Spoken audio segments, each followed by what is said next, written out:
우리 과기부 이차관님. 네. 네. 지금 최근에 10월 29일 날 보건복지부가 신의료기술평가규칙 개정안 입법 예고를 했는데 관련 내용을 알고 계십니까? 죄송합니다. 제가 확인 못했습니다. 네.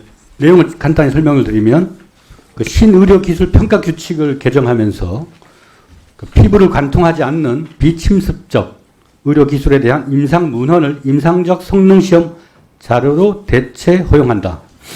그 다음에 평가유예 신의료기술 사용 시 환자 동의서를 필수적으로 구득하도록 한다. 평가유예를 할 수 있도록 한다는 겁니다. 기존의 재평가 과정에서 기존 2년 사용기간을 최대 4년까지 연장할 수 있도록 개선한다. 이게 보건복지부가 입법 예고한 사안입니다. 이건 뭐냐면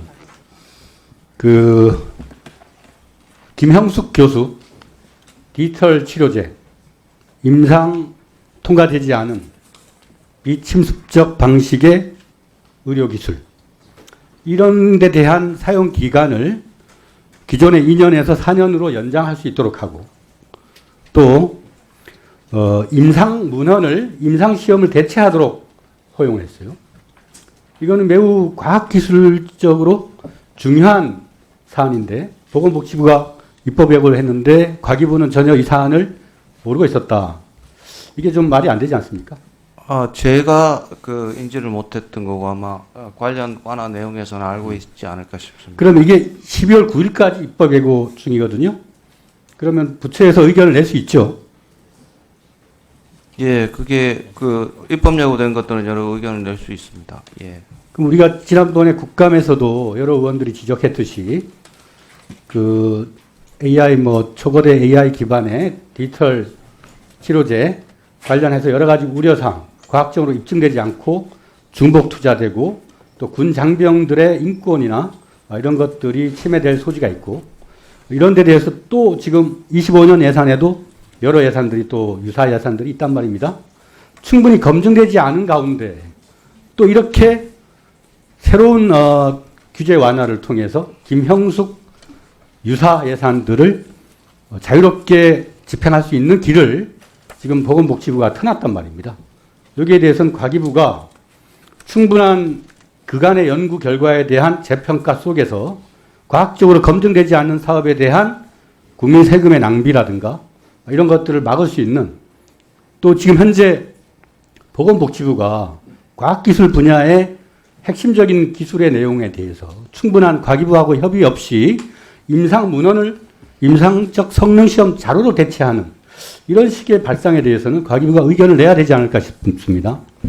그런데 좀 더 외람된 말씀입니다. 그 기준을 좀 확인해 보는데요. 네, 확인을 해 보시고요. 복지부 자체도 R&D 성격의 여러 가지 업무들을 하고 있고 디지털 치료제 자체는 식약청에서 또 인허가 제도를 운영하고 있어서 이미 식약청에 의한 디지털 치료제가 허용된 사례들도 좀 있고 하는 부분이 있어서 이 기준이 국감에서 논의됐던 이거하고 이렇게 연계되지는 맞는 건지는 제가 정확하게 잘 모르겠습니다. 기본의 상식에 가깝죠.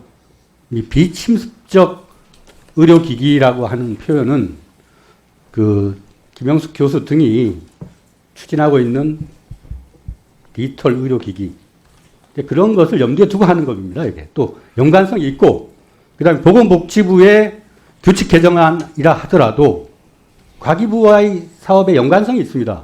그럼 부처 의견을 내고 거기에 대한 충분한 검증과 검토를 거쳐야 할 책임이 있는 거죠. 해주시고요. 그 다음에 김영숙 교수 관련 유사 사업들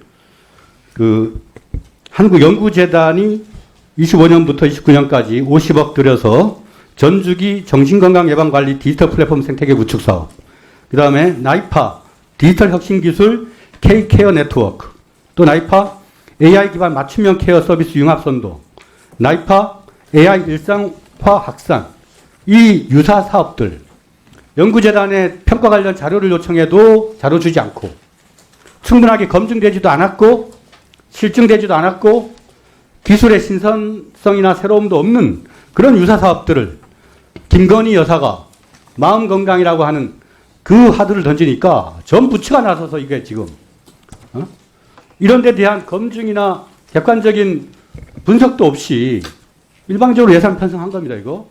이거는 반드시 예산 심의 과정에서 삭감을 해야 된다. 저는 그렇게 보고 있고 예산소에서도 검증해 주시기 바랍니다. 우리 방통위의 사무처장님. 네. 마이크 있습니까? 잠깐 멈추시고요. 마이크 앞으로 나오세요. 작년에 올해 예산을 작년에 편성하지 않습니까? 예. 그렇죠. 그때 우리 그 방통위의 여러 가지 인건비나 운영비 등을 편성할 때 5인 방통위원을 기준으로 했었습니까? 아니면 그렇지 않았습니까?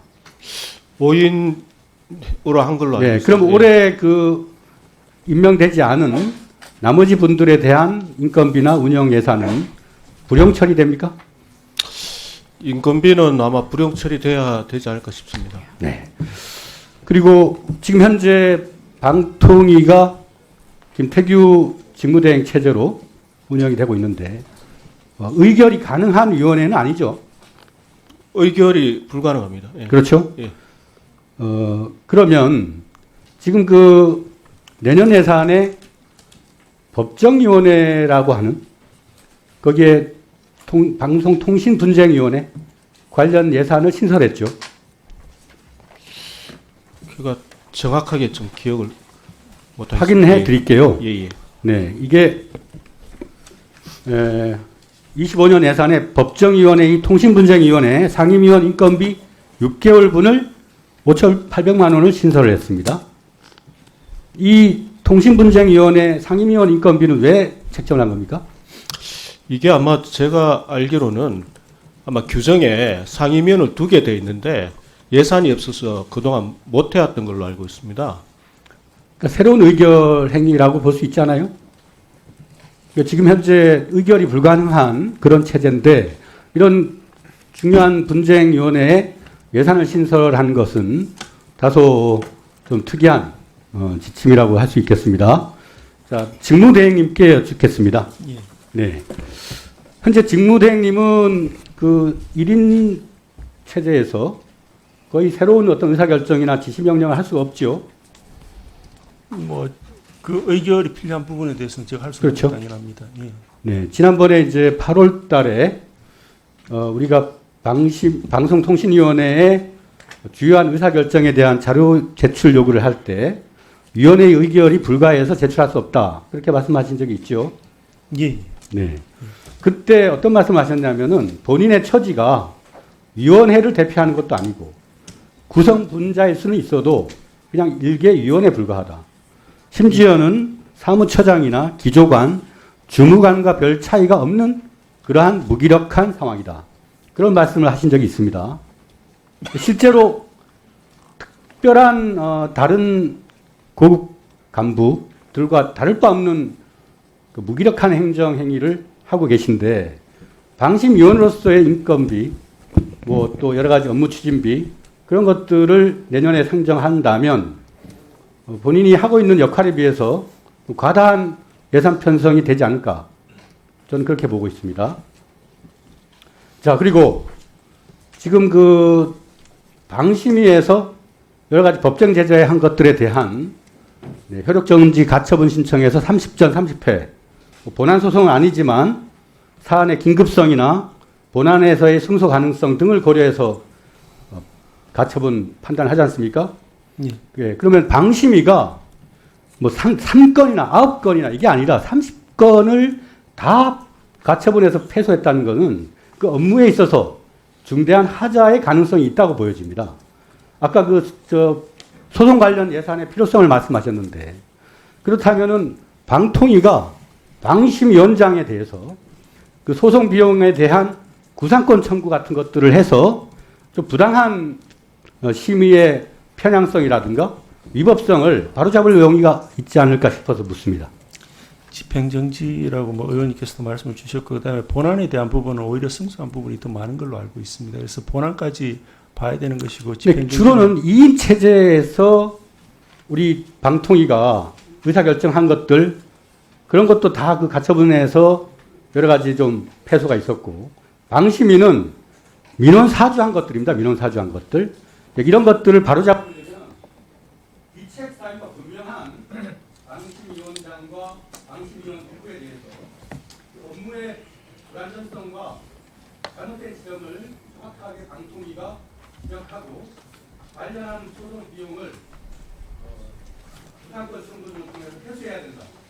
그걸 우리는 예산심사 과정에서 충분히 반영하겠다. 이 말씀드립니다. 예, 정동영 의원님 질의해 주십시오. 질의 전에 의사진행 발언. 예, 의사진행 발언 2분 드리십시오. 오늘도 그 방심위원장 소관 질문도 여러 번 나오고 했는데 또 이제 형식상 이제 민간기구라고 해서 이 자리에 안 나왔는데 14일 날 방심위 예산 소위 심의가 있단 말이에요. 그날도 아마 안 나오게 돼 있는데 이 기금이라고 하지만 준 세금입니다. 이건 간접적인 세금이지요.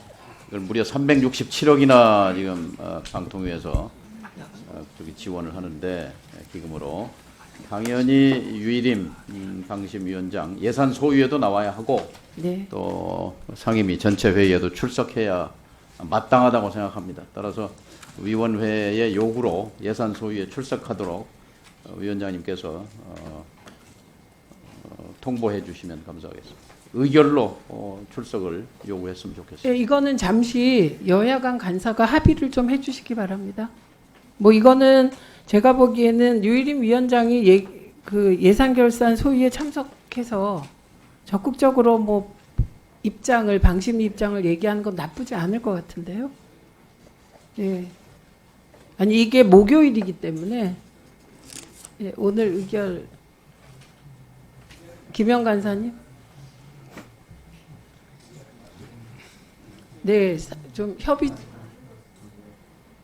아니 지금 의결하지 말자는 뜻이시고요. 두 분이 잠시 나가셔서 적당한 시간에 협의해 주시기 바랍니다. 이렇게 하면 되겠습니까? 예. 질의 시작하시겠습니까? 네. 예. 10분 드리겠습니다.